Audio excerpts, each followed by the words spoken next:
Assalamualaikum warahmatullahi wabarakatuh. Halo semuanya, saya Chow Sing Sing. Kembali akan membawakan sebuah kisah mistis untuk kalian semua. Kisah mistis kali ini saya datangkan dari treat horornya Mas Agil Saputra. Baik, daripada kita berlama-lama, mari kita simak ceritanya. Seseorang yang pergi karena sebuah tragedi kadang sering pulang lagi. Kali ini adalah cerita dari kerabat saya dari Bantul. Ini kejadian sekitaran tahun 98 sampai 2000-an. Sebut saja namanya Sinta. Dia adalah anak kedua dari dua bersaudara. Kakaknya cowok sebut saja Joko. Seperti kakak beradik pada umumnya, Sinta dan Joko ini sering bertengkar. Tapi biasanya dalam hatinya ada rasa sayang yang sangat mendalam. Usia mereka hanya selisih 3 tahun. Jadi wajar saja mereka jarang sepakat dan lebih sering beda pendapat. Tapi ya itu tadi, sebenarnya mereka tetaplah saling menyayangi.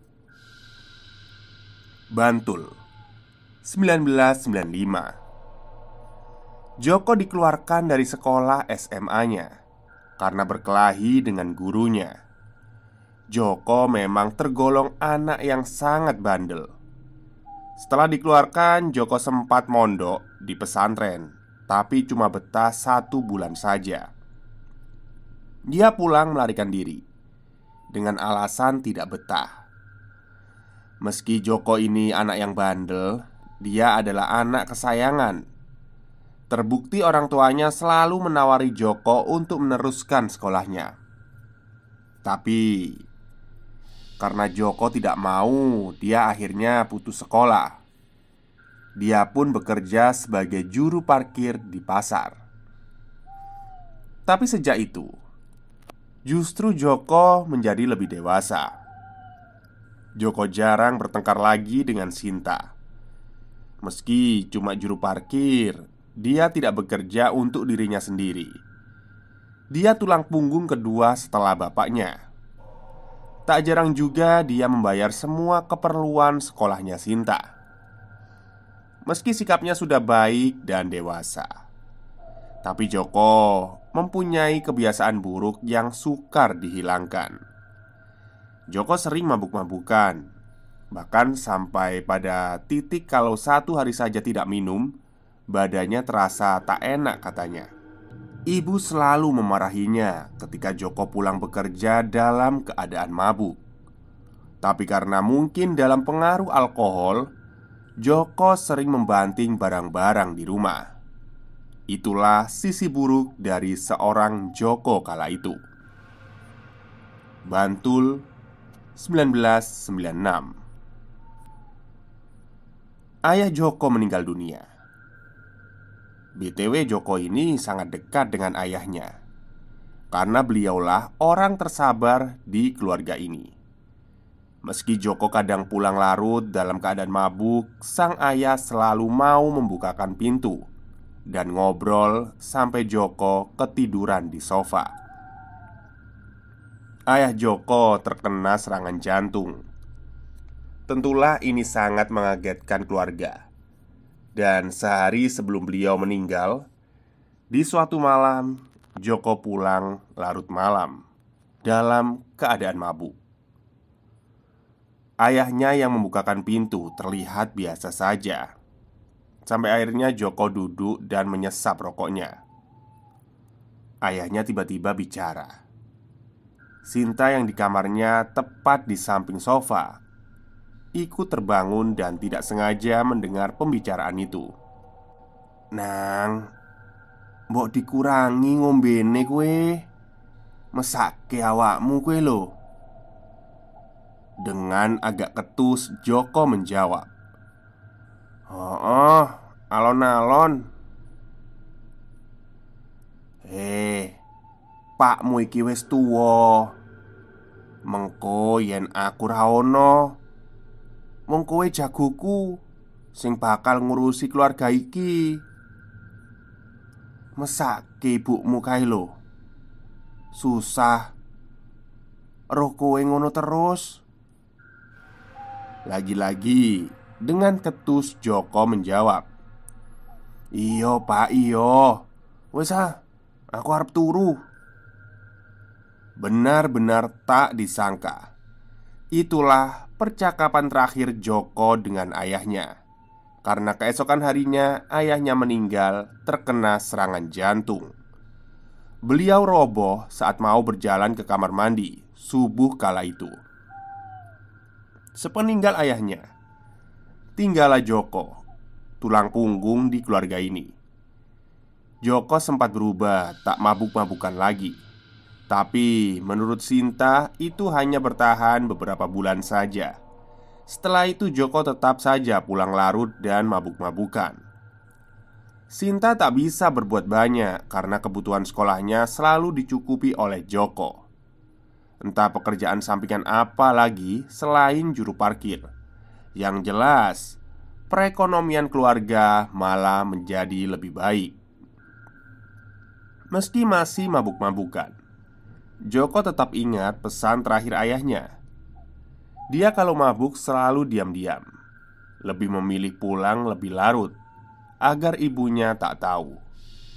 Jadi setahu ibunya, Joko itu udah gak mabuk-mabukan lagi.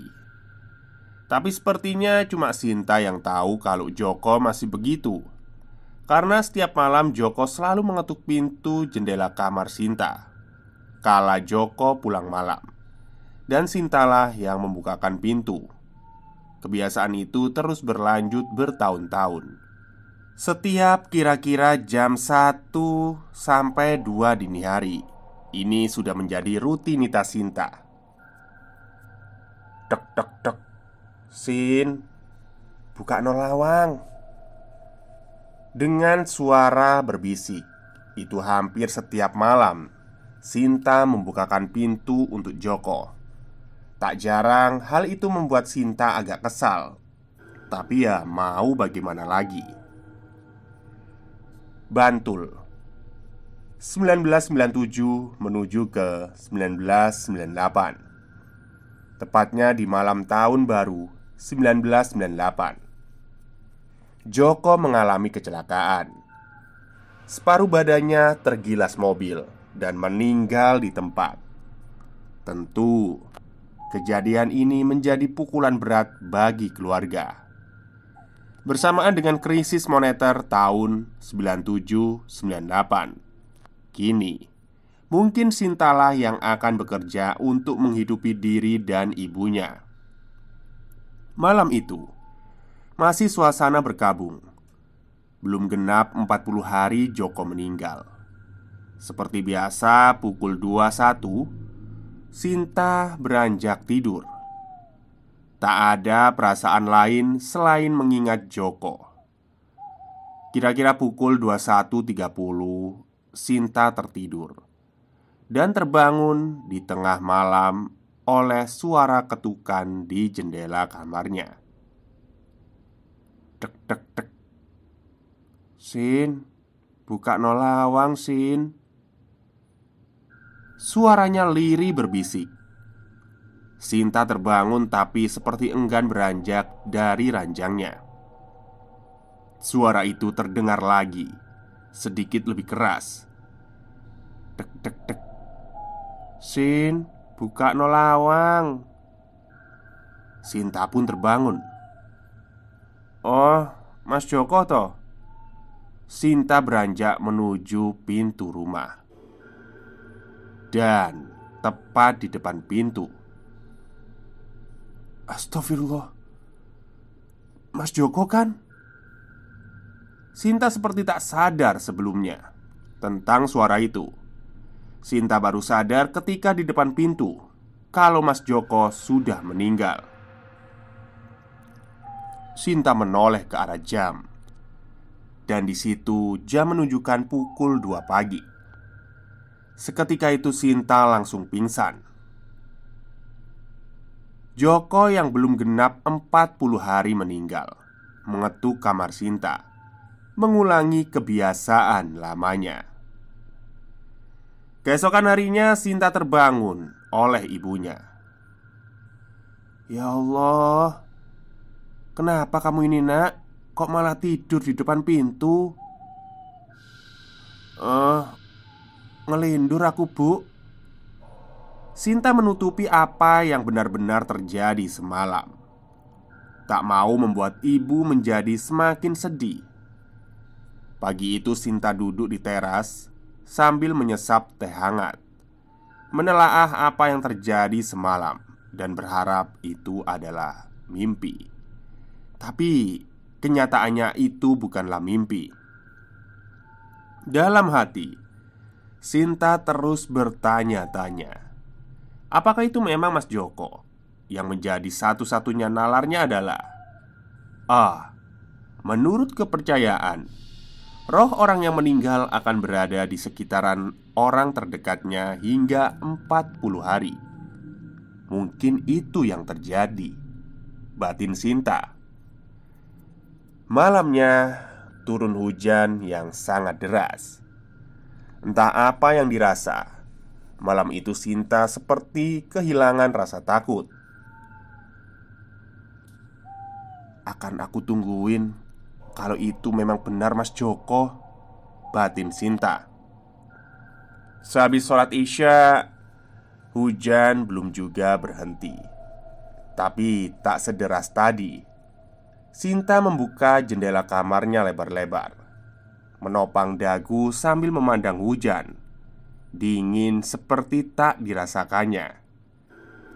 Memandang halaman depan yang gelap, dia kini mulai jujur pada dirinya sendiri bahwa Sinta belum ikhlas atas kepergian Mas Joko yang sangat mendadak. Sinta khawatir akan masa depannya. Sambil menghela nafas panjang, Sinta bicara,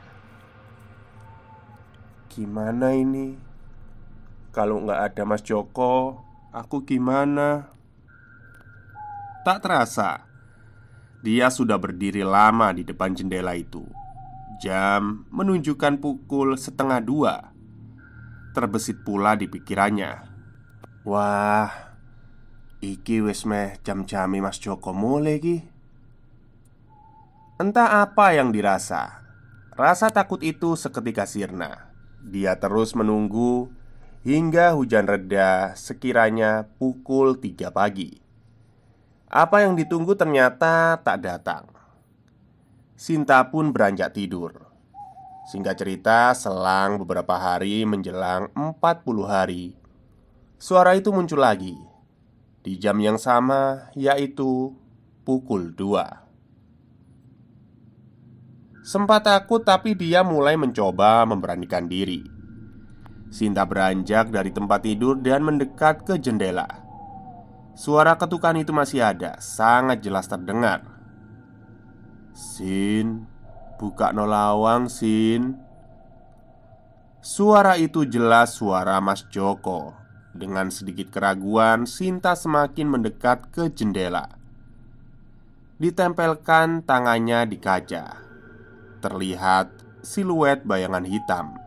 Postur tubuhnya mirip sekali dengan Mas Joko. Sambil menitiskan air mata, Sinta bicara dengan sosok di luar jendela itu.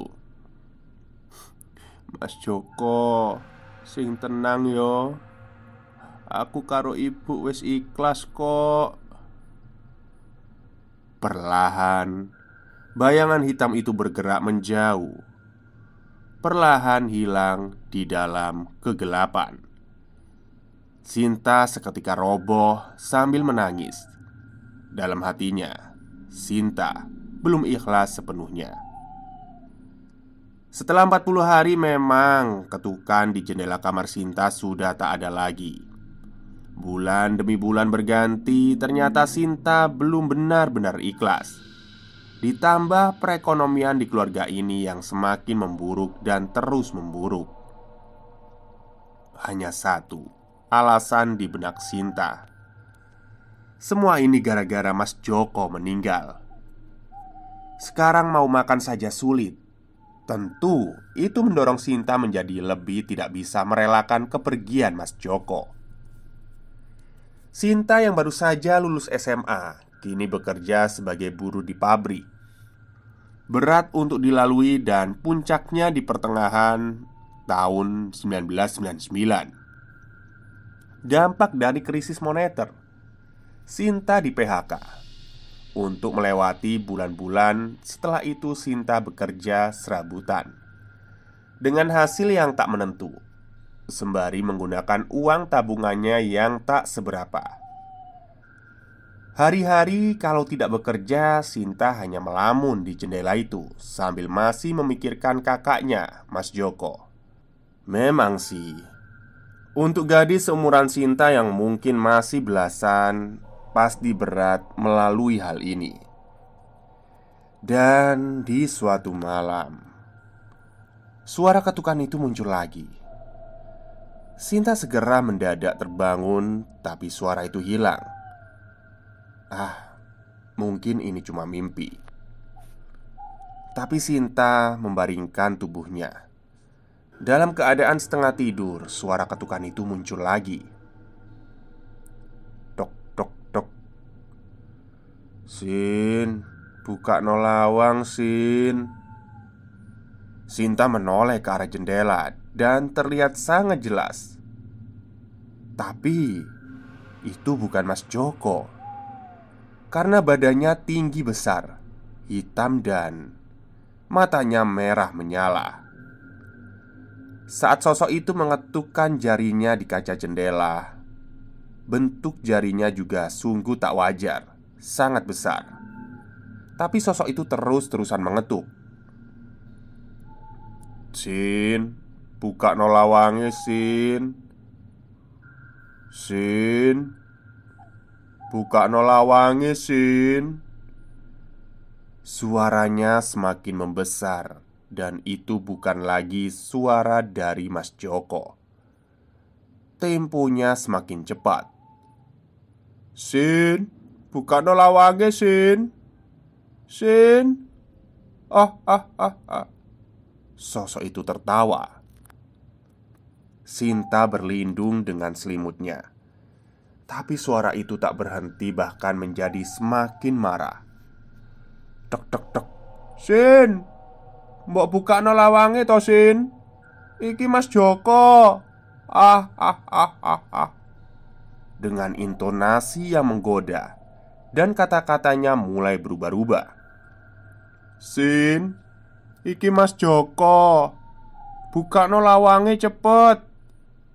Kali ini dengan nada bicara penuh kemarahan. Di balik selimut, Sinta berdoa sebisanya. Ekstrimnya suara itu bertahan dalam hitungan jam. Hingga adzan subuh berkumandang, suara itu hilang. Sinta benar-benar tidak bisa tidur malam itu. Keesokan harinya Sinta sakit. Entah sakit apa. Demam tinggi. Kalau kata orang Jawa, itu terkena sawan atau penyakit yang disebabkan oleh hal yang tak wajar. Pikiran Sinta mulai rancu. Siapakah sosok yang mengganggunya semalam? Yang jelas itu bukanlah Mas Joko. Mas Joko sudah tenang di sana. Kejadian itu membuat Sinta sangat ketakutan. Sampai akhirnya dia sudah tidak kuat lagi dan bercerita ke ibunya. Dan ternyata selama ini ibu Sinta juga sering diganggu. Tapi kala itu mereka sama-sama tak mau bercerita. Kata ibu, sehari sebelum Sinta bercerita, ibu mengalami ketindihan. Beliau melihat Joko merebahkan tubuhnya tidur di samping ibu. Dalam posisi miring, ibu melihat sosok yang tadinya seperti Joko perlahan berubah menjadi besar, menghimpit ibu hingga akhirnya terjatuh dari ranjangnya dan terbangun. Awalnya ibu mengira itu hanyalah mimpi. Tapi ternyata di ranjang ibu, sosok besar itu masih ada, tiduran di ranjang, dan sosok itu berkata, "Bu, iki Joko, Bu, anakmu." Singkat cerita, karena mereka merasa tidak nyaman, dipanggillah seorang pintar atau paranormal untuk memastikan siapakah sebenarnya sosok hitam besar itu. Dan harapannya sih gimana caranya biar tidak lagi diganggu. Dan datanglah paranormal itu di rumah. Setelah dicek ternyata katanya sosok itu memang bukanlah Joko, tapi itu adalah perewangan. Pegangan gitulah istilahnya. Ibu dan Sinta mulai bertanya, untuk apa Joko memiliki perewangan dan fungsinya untuk apa? Kata sang dukun itu untuk jaga-jaga, kalau fungsinya untuk berkelahi. Hanya itu yang bisa dijelaskan oleh paranormal itu. Setelah ditelaah, masuk akal juga kalau Joko memiliki itu, karena dia hidup di jalanan dan memang sejak dulu Joko ini senang berkelahi. Dan menurut paranormal itu, ketika orang memiliki perewangan dan meninggal, perewangan itu tidak serta-merta ikut pergi, melainkan akan tetap berada di tempat terdekat pemiliknya.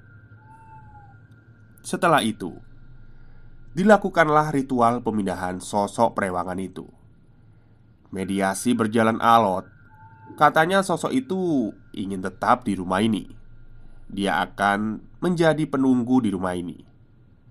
Tapi sang paranormal tetap memaksanya dan terjadilah perkelahian. Kata paranormal itu, berantemnya tidak baku pukul seperti orang.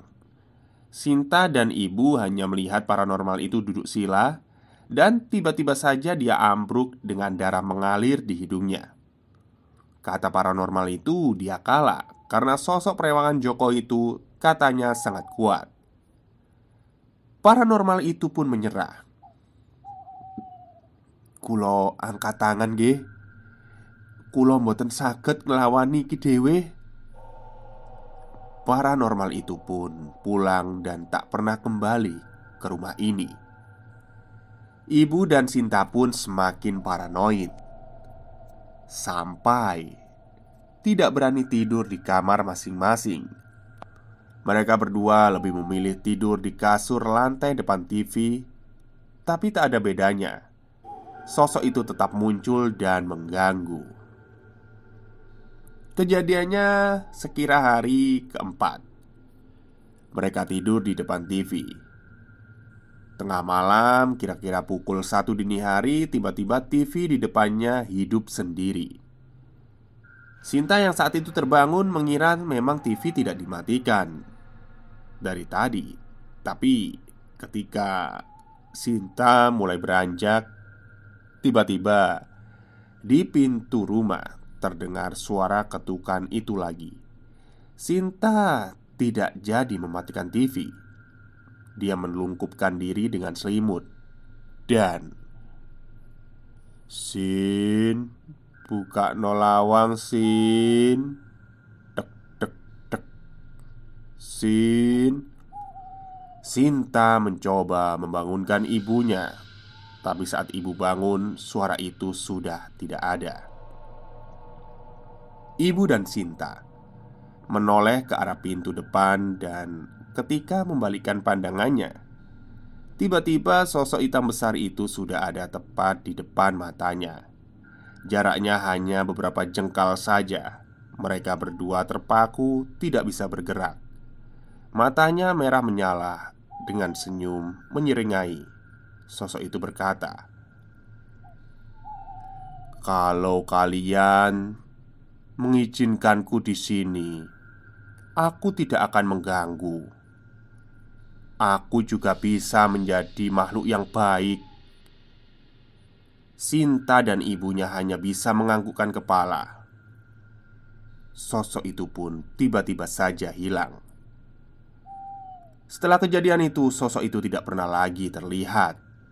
Tak ada lagi ketukan-ketukan, dan sosok hitam itu tidak menampakkan dirinya sampai sekarang.